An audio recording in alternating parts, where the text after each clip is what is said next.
ইদ্দাতাশ শুহুরি ইনদাল্লাহি 12 শাহরা في كتاب الله يوم خلق السماوات والأرض منها أربعة حرم আল্লাহ তাআলা রব্বুল আলামিন বলেন, নিশ্চয়ই মাসের গণনা, নিশ্চয়ই বছরের গণনা হলো 12 মাসে আমি সময়কে নির্ধারণ করেছি। সময়ের যে গতিপথ, সময়ের যে চলার ধরন আর গতি, ওইটারে গণনার মধ্যে আনার জন্য আমি আল্লাহ সময় গণনার জন্য 12 মাস নির্ধারণ করে দিয়েছি 1 বছরের জন্য। এটা যেদিন আসমান আর জমিনকে তৈরি করা হয়েছে সেই দিন থেকেই এই সিস্টেম চলমান। আল্লাহ তাআলা রব্বুল আলামিন বলেন, সময়কে একটা বছরে আর ওই বছরকে আমি আল্লাহ 12 মাসের মধ্যে আমি আল্লাহ তাআলা সীমাবদ্ধ করে দিলাম।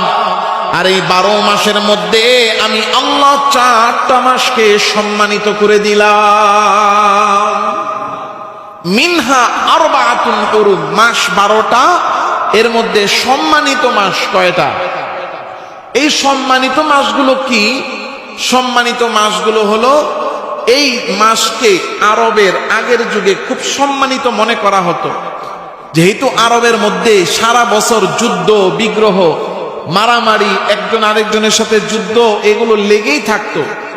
এই 4 মাসের সম্মানের কারণে যখন এই 4টা মাস শুরু হতো, সাথে সাথে সব ধরনের যুদ্ধ মারামারি হানাহানি পারাপারি সব বন্ধ। একজন আরেকজনের তলবার নিচে উঠাইছে মারার জন্য, যখন ঘোষণা হয়েছে হারাম মাস শুরু হয়ে গেছে, সম্মানিত মাস শুরু হয়ে গেছে, নিয়ম ছিল সাথে সাথে এই তরবারি খাপের মধ্যে ঢুকাইয়া ফেলবে। এই তরবারি আর কি বিপক্ষে যে তার উপরে চালাবে না। এই 4 মাসকে আল্লাহ সম্মানিত করেছেন।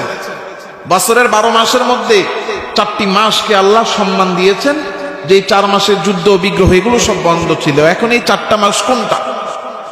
নবীজি সাল্লাল্লাহু আলাইহি ওয়াসাল্লাম হাদিসে বলছেন, ইন্নাজ জামানা ক্বাদ ইস্তাদারা কাহাইআতিহি ইয়াওমা খালাকাল্লাহুস সামাওয়াতি ওয়াল আরদ আস-সানাতু 12 শাহরা মিনহা আরবাআতুন হুরুম সালাসুন মুতাওয়ালিয়াত যুল ক্বাদাতি ওয়া যুল হজ্জাতি ওয়াল মুহররম ورجب مضر الذي بين جمادى وشعبان। নবীজি সাল্লাল্লাহু আলাইহি ওয়াসাল্লাম বলেন, জামানা সময় একেবারে আবহে ঘুরতে থাকে। আর এই সময়কে আল্লাহ বেঁধে দিয়েছেন 12 মাসে, যার মধ্যে 4টা হলো সম্মানিত মাস। এই 4 সম্মানিত মাসের মধ্যে 3টা মাস এমন, যেই 3টা মাস একেবারে ধারাবাহিক একসাথে। নবীজি বলেন ওই 3টা মাস হলো, আল্লাহর রাসূল বলেন, যুল ক্বাদা, যুল হিজ্জা আর মুহররম। আল্লাহ তাআলার কাছে সম্মানিত 4টা মাসের মধ্যে প্রথম 3টা যেগুলো একসাথে ধারাবাহিক, যুল ক্বাদা যেটার মধ্যে আমরা আছি, যুল হিজ্জা যেটা এই মাস আমাদের সামনে, আর মুহররম যেটা রমজান জিলহজের পরে আসবে। নবী বলেন এই 3টা হলো মুতাওয়ালিয়াত, ধারাবাহিক একসাথে। আরেকটা মাস সম্মানিত মাস, ওইটা হলো রজব মাস, যেটা শাবানের আগে আর জুমাদা আল উখরার পরে। এই 4টা মাসকে সম্মানিত মাস হিসেবে ঘোষণা করে দিয়েছেন কে? তাহলে 4টা সম্মানিত মাস, একটা হলো জিলকাদ, একটা জিলহজ, একটা মুহররম, আর 4 নাম্বার কি? রজব মাস। এই 4 মাসের মধ্যে একটা মাসে তো আমরা অলরেডি, আজকে 26 তারিখ, আগামী মাসটা অর্থাৎ আগামী মঙ্গল বা বুধবার চাঁদ উঠলে যেই মাস শুরু হবে সেই মাসের নাম জিলহজ। এই জিলহজ মাস হলো হজের মাস বলেই আমরা জানি। এই জিলহজ মাস আল্লাহ সুবহানাহু ওয়া তাআলার কাছে সবচেয়ে বেশি প্রিয়, সবচেয়ে বেশি সম্মানিত। 12টা মাসের মধ্যে 4টা মাস সম্মানিত, 4টার মধ্যে বেশি সম্মানিত, বেশি মর্যাদাবান, বেশি গুরুত্বপূর্ণ, বেশি ফজিলতের মাস কোনটা?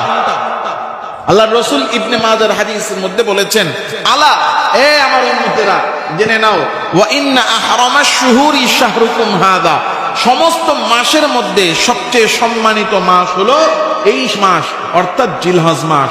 জিলহজ মাস সমস্ত সম্মানিত মাসের মধ্যেও বেশি সম্মানিত করেছেন কে? এখন এই মাস সম্মানিত হইলে আমাদের লাভ কি?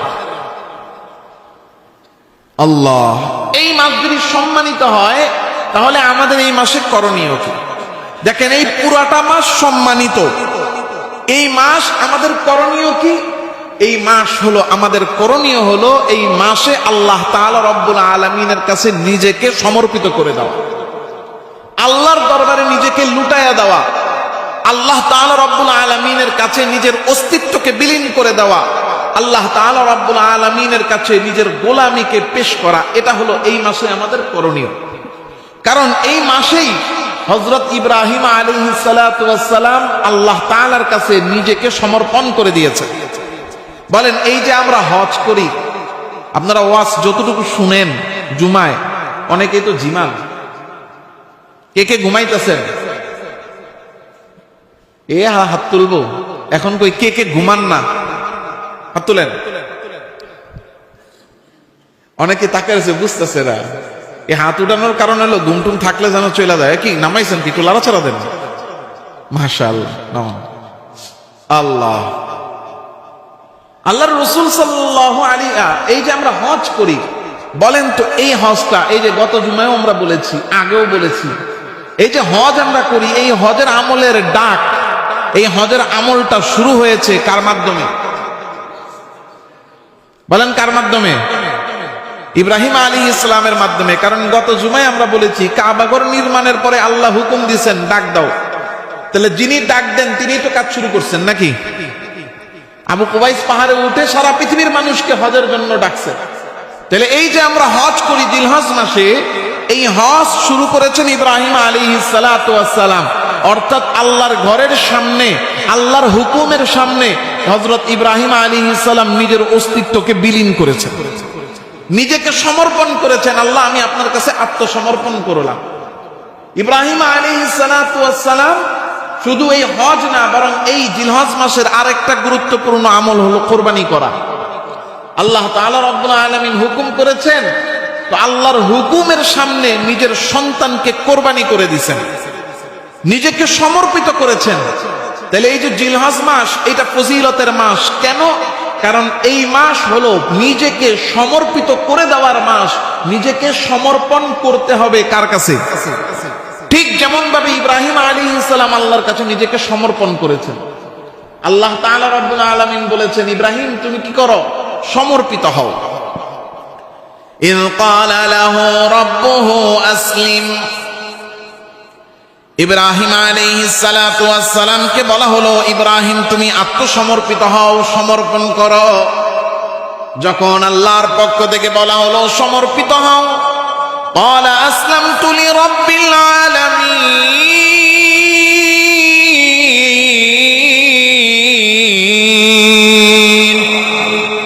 আল্লাহ তাআলার পক্ষ থেকে যখন বলা হলো তুমি সমর্পিত হও, ইব্রাহিম আলাইহিস সালাম বললেন, আল্লাহ আমি সমর্পিত হয়ে গেলাম, সমর্পিত হলাম, নিজেকে আত্মসমর্পণ করলাম, নিজেকে কোরবান করলাম তার দরবারে, যিনি আসমান আর জমিনের মালিক, সমস্ত জগতের মালিক, ওই সমস্ত জগতের মালিকের কাছে নিজের সমর্পণ করে দিলাম।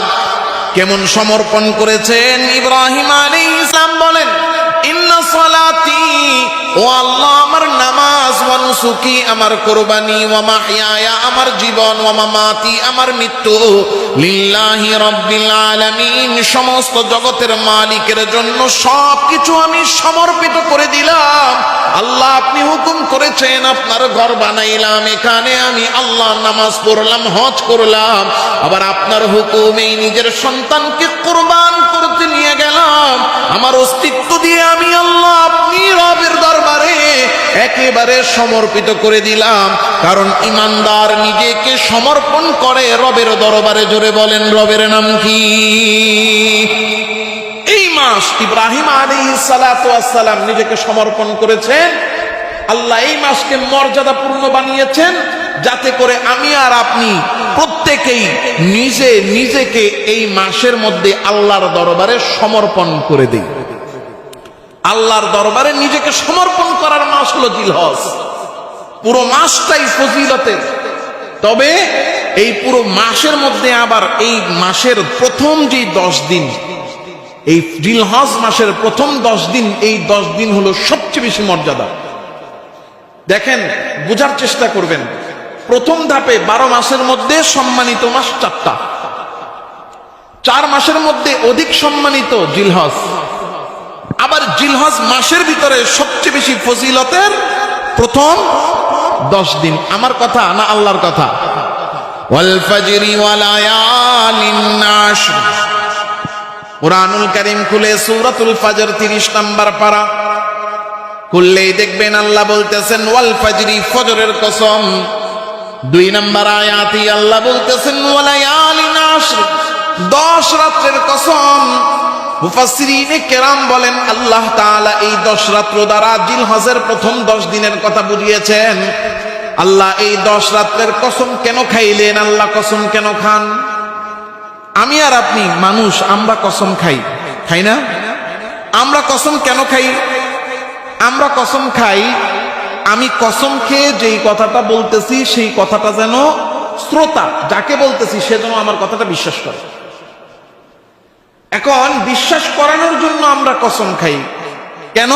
কারণ আমাদের কথা অবিশ্বাসের সুযোগ আছে নাকি? মানুষ এর কথা অবিশ্বাসের সুযোগ আছে না নাই? কারণ মানুষ সত্যও বলে মিথ্যাও বলে। আমার কথাটা মিথ্যা না, আমার কথাটা সত্য, এটা প্রমাণ করার জন্য, আমার কথাটা শ্রোতার কাছে বিশ্বাসযোগ্য করার জন্য মানুষ কসম খায়। এখন বলেন তো, আল্লাহ কোরআনে কারীমে কসম খাইলেন, তাহলে তো আল্লাহ তাআলাও মিথ্যা কথা বলতে পারেন? আল্লাহ তাআলা রব্বুল আলামিনের কথা মিথ্যা হতে পারে?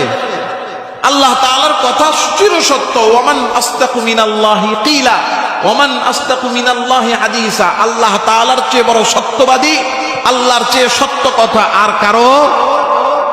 আল্লাহ সব যা বলেন তা সত্যই না, বরং তা শিরোধার্য, চিরধার্য। আল্লাহ যা বলছেন বান্দার জন্য তা ফরজ।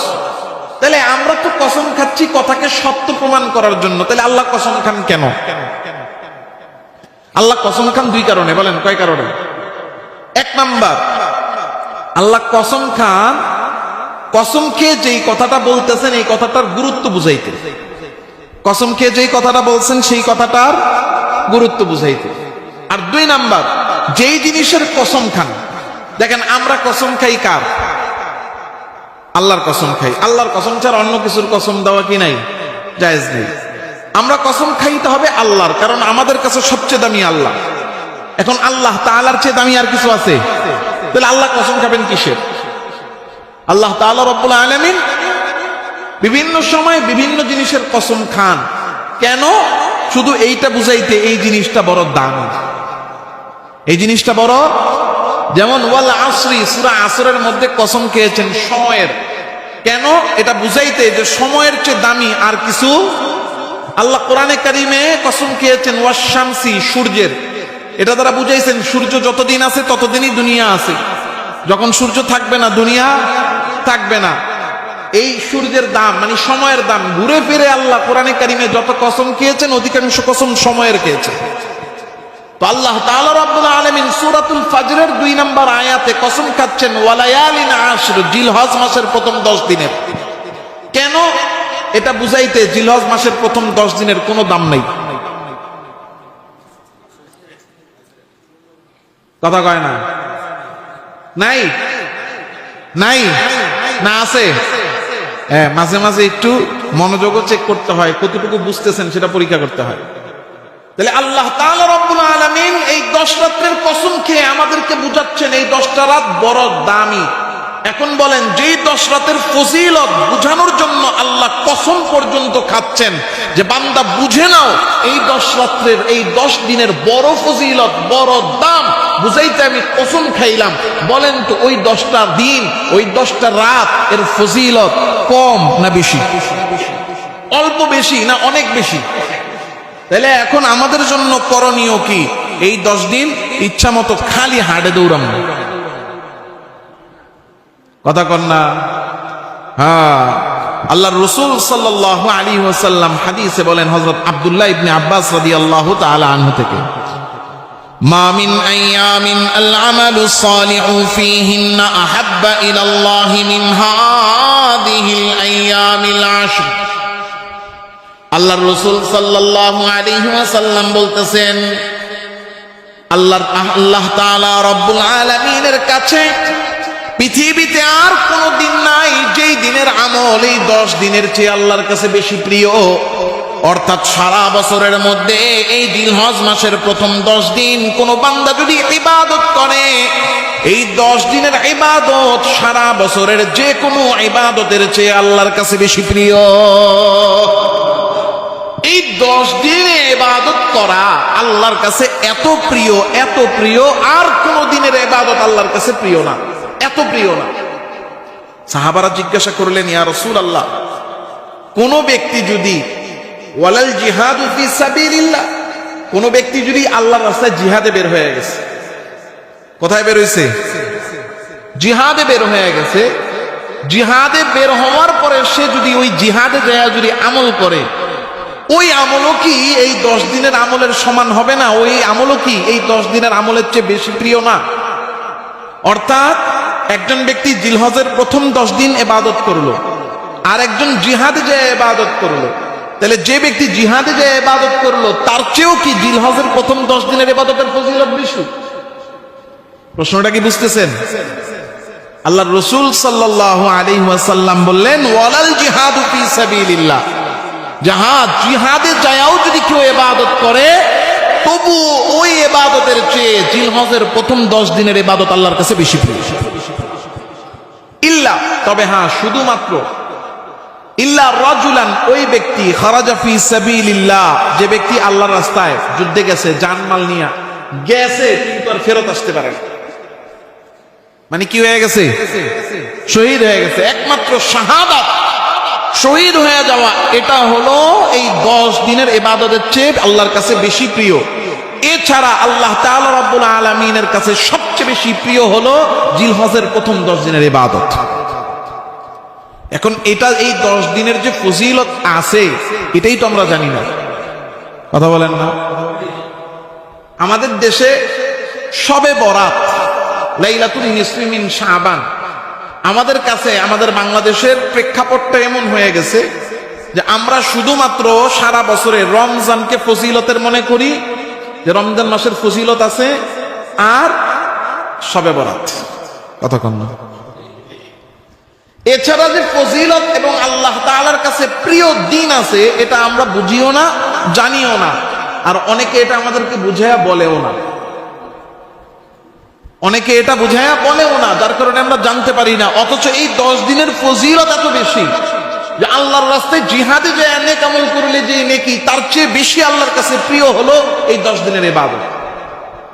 এখন আমরা ইবাদত করব দূরের কথা, এই 10 দিন আসার আগের থেকেই শুরু হয়ে যায় চুরি, বাটপারি, সুদ, ঘুষ, 2 নাম্বারি। দেখবেন ঢাকা শহরে, রাগ করেন না কেউ, আপনার একটা রাস্তা বানায়া থুয়ে গেছে, আনাম রাস্তা, সুন্দর, মাত্র 2 মাস, 3 মাস, 4 মাস, 5 মাস, 6 মাস হয়েছে। এটার মধ্যে রাস্তা করার আগেও কাজ আছে, কারো খবর নাই। রাস্তাটা হওয়ার পরেও 2 মাস 3 মাস খবর নাই। কাজ যখন চলে তখনও খবর নাই। মোটামুটি 6 মাস শেষ, হয় রোজার ঈদ আইছে, নাহলে কোরবানি আসছে। দেখবেন ঈদের 1 মাস আগে গিয়ে রাস্তা কাটা শুরু করছে। কথা কন না? আমি তো দেখি রমজান মাসে ঢাকা শহরে বের হইলে চিপা চাপায় যত রাস্তা কাটা, সব দেখা যায় রমজানে আর বর্ষাকালে। কেন? কারণ কাটলে, ধরলেই কিছু কয় না। ভুল কইছি না সঠিক? এই জন্য আমাদের অবস্থা এরকম হয় যে ঈদ আসছে, রমজান আসলে চিন্তা করি, হ্যাঁ রমজানে কত খরচ, কত খরচ। এখন ফাইল আটকায় আর ধুমায়া ফাইল ছাড়ে, সারা বছর জমায়া রাখে, রমজান আসলে ফাইল ছাড়া শুরু করে।